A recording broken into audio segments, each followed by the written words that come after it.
السلام عليكم ورحمة الله وبركاته. بسم الله الرحمن الرحيم. إن الحمد لله نحمده ونستعينه ونستغفره ونعوذ بالله من شرور أنفسنا ومن سيئات أعمالنا. من يهده الله فلا مضل له ومن يضلل فلا هادي له. وأشهد أن لا إله إلا الله وأشهد أن محمدا عبده ورسوله.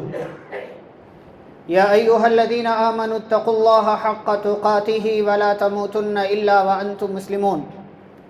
يا أيها الناس اتقوا ربكم الذي خلقكم من نفس واحدة وخلق منها زوجها وبث منهما رجالا كثيرا ونساء واتقوا الله الذي تساءلون به والأرحام إن الله كان عليكم رقيبا.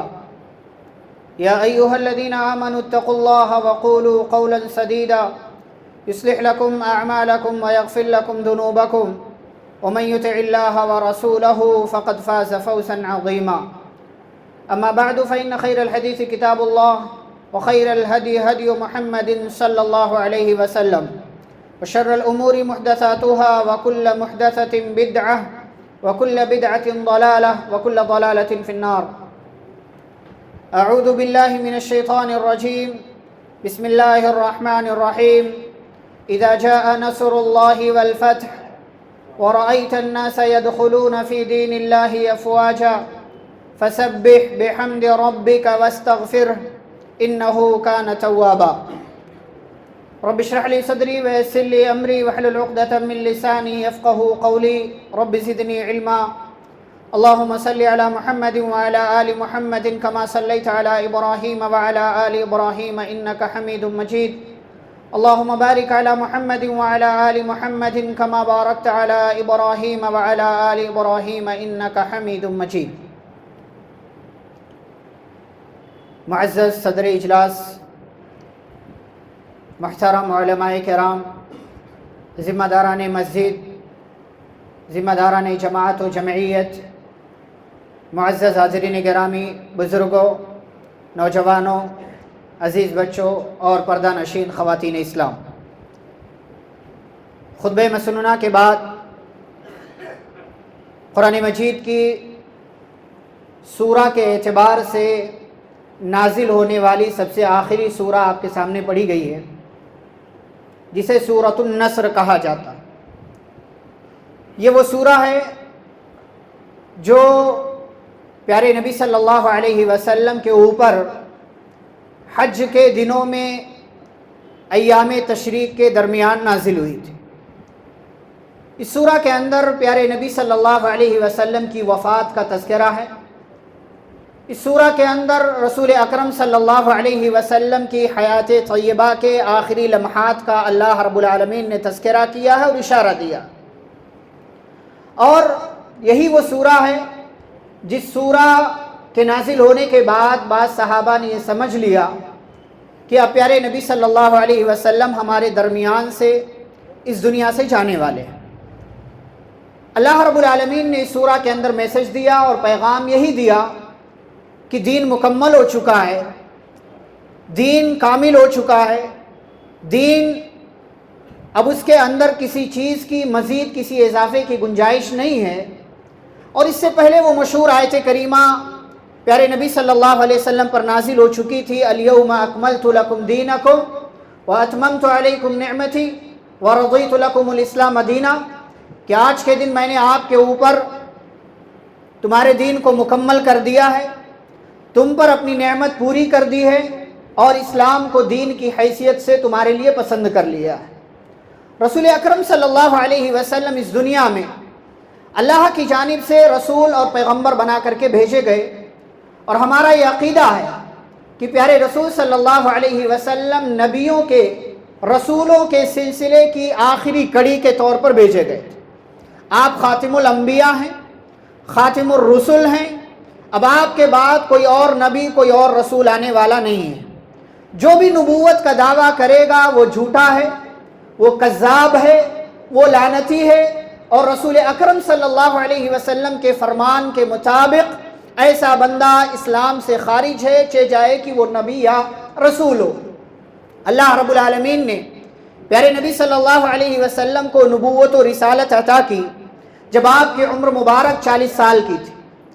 40 سال آپ کی عمر تھی اور پیارے نبی صلی اللہ علیہ وسلم کو اللہ نے حکم دیا یا ایھا المدثر قم فانذر وربک فکبر کہ اے نبی صلی اللہ علیہ وسلم کھڑے ہو جائیے، لوگوں کو ڈرائیے اور لوگوں کو ان کے رب کی طرف بلائیے، اپنے رب کی بڑائی اور بزرگی بیان کیجیے.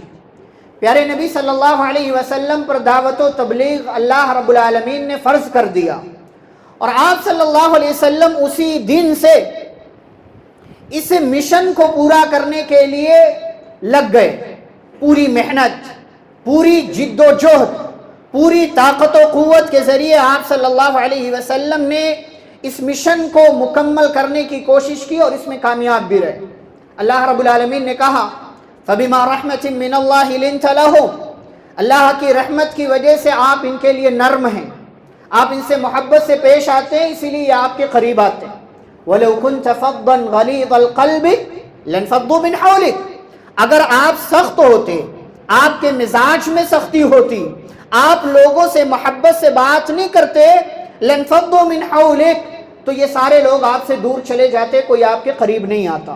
محمد الرسول اللہ صلی اللہ علیہ وسلم کو اللہ نے صرف نبی اور رسول بنا کر نہیں بھیجا بلکہ رحمت للعالمین بنا کر کے بھیجا.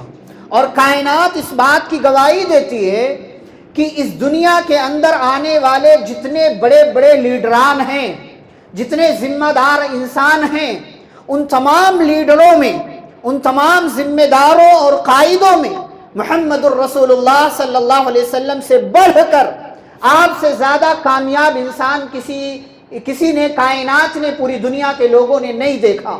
اسی لیے آپ جانتے ہیں ایک عیسائی مؤرخ، ایک عیسائی بندہ کتاب لکھتا ہے 100 عظیم آدمی کے نام سے، The 100 کے نام سے، دنیا میں آنے والے 100 عظیم لوگوں کا تذکرہ کرتا ہے. مذہب کے اعتبار سے عیسائی ہے، لیکن عیسائی ہونے کے باوجود وہ پہلے نمبر پر ہم اور آپ کے پیارے رسول صلی اللہ علیہ وسلم کا نام لکھتا ہے. اور نام لکھتا ہے اس کی وجہ بھی بتاتا ہے، کہتا ہے لوگ مجھ پر اعتراض کریں گے، مجھے معلوم ہے، مجھے اس بات کی خبر ہے کہ لوگ مجھے کہیں گے عیسائی ہو، عیسیٰ کا نام پہلے لکھنا چاہیے تھا، لیکن میں نے محمد صلی اللہ علیہ وسلم کا نام پہلے نمبر پر لکھا. کیوں؟ اس لیے کہ میں نے دنیا کے بڑے بڑے لیڈروں کو دیکھا، ان کی سیرت کا، ان کی بایوگرافی کا مطالعہ کیا، ان کی زندگی کا مطالعہ کیا، گھر کے اندر، گھر کے باہر، ہر طرح کے میدان میں نے اس بندے سے زیادہ محمد الرسول اللہ صلی اللہ علیہ وسلم سے بڑھ کر کامیاب انسان کوئی اور نہیں دیکھا. اسی لیے میں نے اس کتاب کے اندر ان کا نمبر پہلا رکھا ہوا ہے. میں اس بات کا اعتراف کرتا ہوں کہ ان سے زیادہ کامیاب انسان دنیا کے اندر نہیں آیا.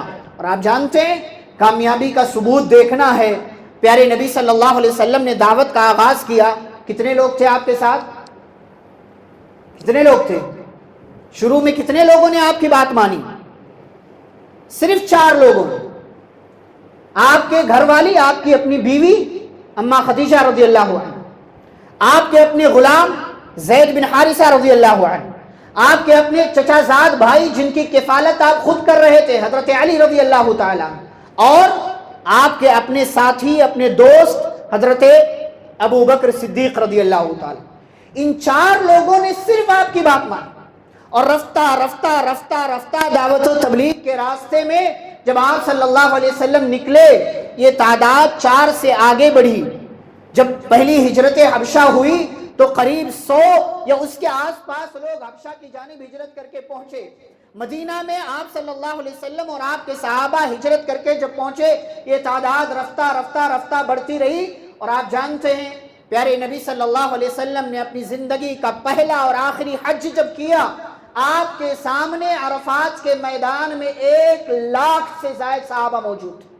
1 لاکھ سے زائد صحابہ موجود، صرف 22 سال کی مدت، صرف 22 سال کی مدت. اور اس 22 سال کی مدت میں وہ کرشمہ ہوا، وہ معجزہ ہوا، وہ کارنامہ ہوا کہ جو تعداد پہلے دن صرف 4 تھی، 22 سال کی مدت کے بعد وہ تعداد 1 لاکھ سے زائد ہو گئی. اور محمد الرسول اللہ صلی اللہ علیہ وسلم نے صحابہ سے سوال کیا تھا